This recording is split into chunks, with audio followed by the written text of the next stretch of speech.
These girls were just disgusting. But do I care though? I'm with whatever. I'm with everything. I'm trying to see what that be like, man. Tinkerbell, I bet it would look huge to her. What did he say?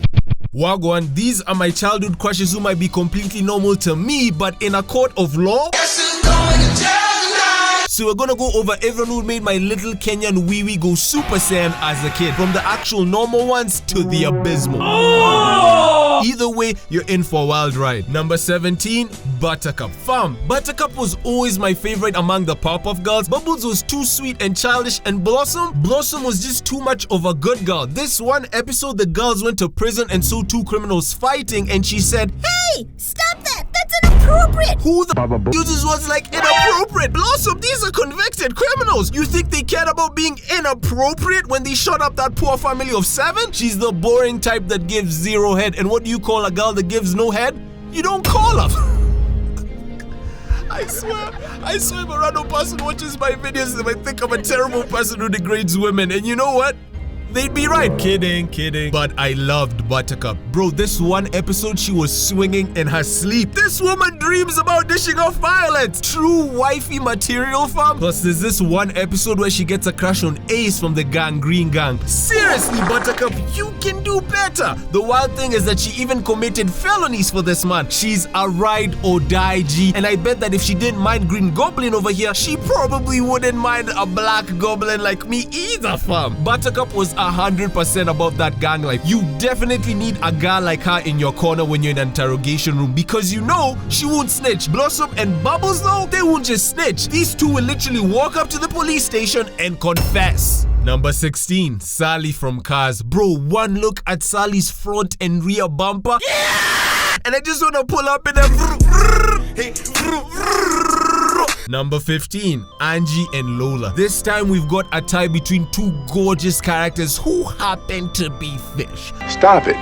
Get some help. Bro, I loved Angie so much in Shark Tale because she was the kind wifey type who stuck around her loser boyfriend Oscar despite his crippling gambling addiction. I was simping for her so hard I even called this cat we had Angie. However, Oscar dumps her for Lola. Fam, one look at her and I can't even blame him. Fine as hell. Lola makes me want to rip off my shirt and howl into the full moon, G. Why was this kid movie trying to make a fish soup? Oh, DreamWorks, what were you on, fam? Did you all just want little boys to start sticking their peepees into fish bowls? Well, on the story of Angie, how about a fun story from my childhood about why I hate cats? So when I was 9, we lived in a very unsafe area. Robberies and murders happened almost every month. And since every night I'd have to fall asleep to the sound of gunshots and screams, my parents let me keep this cat I found on the street one day. The cat that I later named Angie. But one night, my dad had gone on a trip and my mom still wasn't back home from work, so I waited up for her. And then finally, I had a knock on the door. That's Mom! So I ran to the door, moved the curtain, and there I saw my mother surrounded by 4 men in masks. 3 of their guns pointed at the door and 1 of them pointed at her. I just froze. Then one of the thugs banged on the door and I snapped back and opened it. The guy kicked me to the floor and was pissed because I took too long to open it, and I could hear my mom crying. The guy that kicked me had a red mask while all the other ones had black ones, but the red guy was really angry for some reason. After they got in, my mom picked me up and whispered in my ear to do whatever they said. And so I did. They tied her up in the kitchen and they tied me up near the door. And the other 3 took everything worth a dime from the house. The TV, the DVD, everything worth having. The red guy kept pointing his gun at me, pretending like he was gonna shoot me if I didn't stop crying. And I was so scared that I peed on myself. But all through this, I saw Angie, my cat. She stared at me with the gag on, stared at the red guy, and ran off, never to be seen again. That's why I fucking hate cats. Bro, if that was a dog, they would have at least taken a bullet and bit the guy. But Angie literally skedaddled. Seriously, cats. However, I thank God that nobody got hurt. Number 14, Miss Judy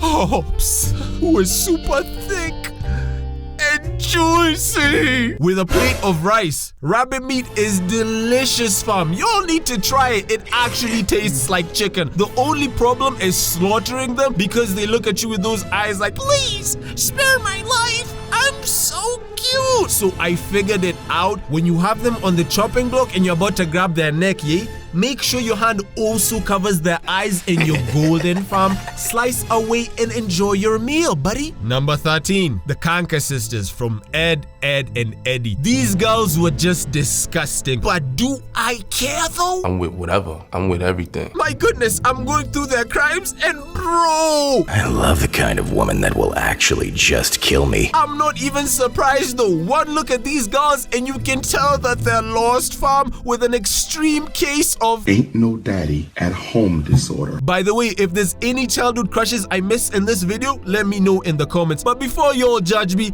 let me put y'all on game real quick. Ugly girls are the move, fam. You can't be like Icarus and fly too close to the sun trying to date a 10 out of 10, my brother. That's how you get burnt. First, you're gonna like her way more than she's gonna like you because she looks like this and you look like a hairless cat. So the scales are already imbalanced. But ugly girls, bro, like an eager intern who just left college, she's just happy to be there. And guess what? Because she's not as hot, she'll try way harder in the bedroom too, fam. Case in point, the Kanka sisters, bro, they would throw it back at the Ed's first chance they got. Like this scene. A big hug for my honey.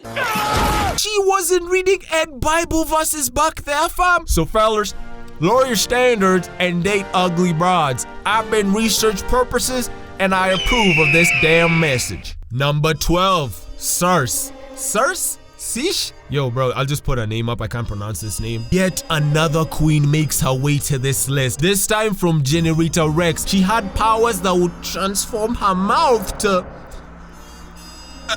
Are y'all really gonna make me say it? Can I see what that mouth do though for $6? That mouth would make her amazing at singing. Like that to shine like this. What did you think I was gonna say? Number 11, this mouse from Arthur. Why her specifically?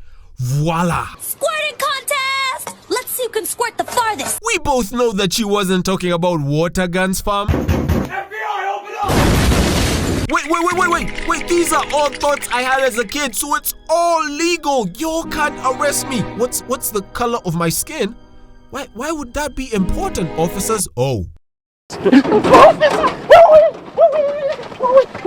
Number 10. Katara. The creators of Avatar must have cracked the secrets to the universe, fam, because when it came to writing amazing female characters, he don't miss. I know everyone collectively agrees that Katara was at her hottest with her hair down, but bro, something about this hairstyle with the 2 strands just does something to me. Even as a kid, I really liked how warm and kind she was. The fact that she liked kids and had this motherly and protective vibe in the group really made me love her character. I'm a sucker for feminine yet aggressive girls, and also she can bloodbend, right? So if we were engaged in a certain sweaty activity for a long period of time and I ran out of juice, she could hypothetically, in theory of course, bloodbend and enhance a certain organ of mine and make it grow bigger.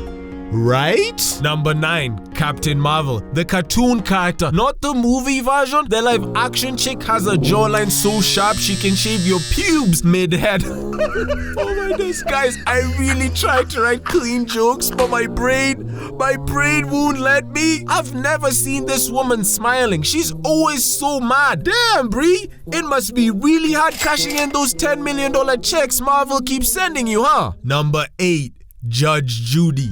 Self-explanatory. Damn, boy, he's thick! Y'all wanna know something really messed up? In high school, I also had this thick English teacher called Judy, yeah? But this freak was smashing one of my classmates. You wanna know what's truly depressing about that story? It's that the guy was my desk mate. So big booty English teacher Judy saw the both of us and decided that I wasn't molest worthy. Why, Judy? Was I not good enough? Was I not underage enough for you? Number 7, Sandy. Yo, did y'all know that Sandy is actually called Sandy Cheeks? Oh my god, look at that bumper. Fam, sometimes life will write the jokes for you. Number 6, Raven. Guys, I have a confession. I never watched Teen Titans. Wait, I have a good reason. It's because when I was a kid, times were tough and we didn't have full-time access to channels like Cartoon Network. I bet you feel like a dick for booing me now, huh? Alright, let me explain to all the non-African viewers. So during the 2000s in Kenya, you had 3 options as a kid if you wanted entertainment. 1, you had DSTV, which was a digital satellite TV service with all the dope channels like Disney XD, but was super expensive. 2, you just have to watch normal garbage Kenyan TV, which had 9 channels and all of them would just show Parliament. Or 3, you did drugs.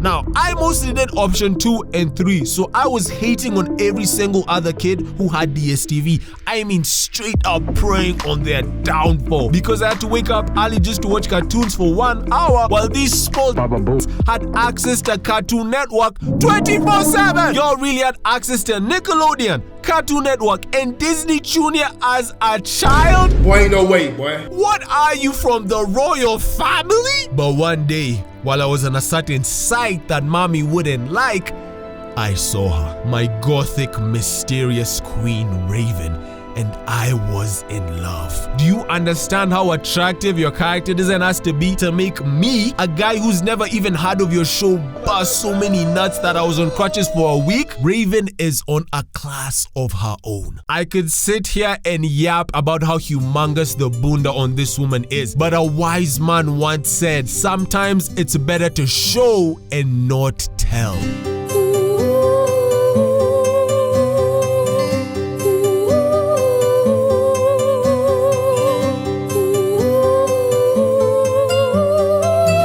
It should have been me, not him! This was definitely the first MILF I remember falling for as a kid. But as fun as Dexter's Lab was to watch as a kid, one thing was always suspicious to me. How did Dexter's dad bag such a queen? This isn't an Adam Sandler movie where he writes the scripts so he can choose 10 out of 10s to play his wife. Something was definitely off here, because the biggest red flag was his name. His name is actually just Dad. You don't find that suspicious? That has to be an alias. What are you hiding from? But from my deductions, there's only 3 possible reasons he was able to marry her. The first one is pretty sus, but he'd have to be packing a freaking baby arm in those pants. And seeing how he never wears any sweatpants and the only carb down there is his belly, this option is out. Option 2, the man is funny as but seeing how every time he talks, I suddenly find myself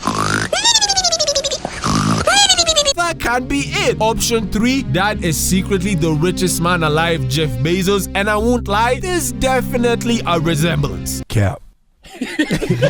Before we get into my top crushes, some honorable mentions. Miss Incredible, Fiona from Shrek, not that form, this one baby, Jasmine from Aladdin, Sheego, Mildred from Courage, Ty Lee from Avatar, Toph, Azula, Tinkerbell. I bet it would look huge to her. Number 4, April from Teenage Mutant Ninja Turtles fam. And I mean the real April. No, not her, but I like you too. Not you either, piggy. There's no food here. Leave. This April. Shut your ass up. You don't even belong here. Shut your ass up. Guys, Dr. Umar has been breathing down my neck a bit too hard after that Black April joke. So next, we've got the brown and black queens. Number 3, Cree from Kids Next Door, who was number 5's older sister. And whoo, every time she'd show up on screen, I'd honestly start sweating. Bro, I'm sweating right now. Even though her voice sounds like she's been smoking cigars for breakfast for the past 10 years, kid me was in love. I remember this one episode that number 2's balloon ass tricked her into thinking he was a teenager, so she kissed him. And I was just there punching the air like Shell from El Dorado. Do I need to explain? Lord have mercy. And the one, the only, the very best, Pingu! Wait, what do you mean Pingu's not black? Gonna have to thank Cartoon Network for introducing us to all these legendary shows, man. If y'all wanna see part 2, let's hit 1,000 likes. Big shout out to Nuff Nuff and Agili, my patrons, for making this video possible.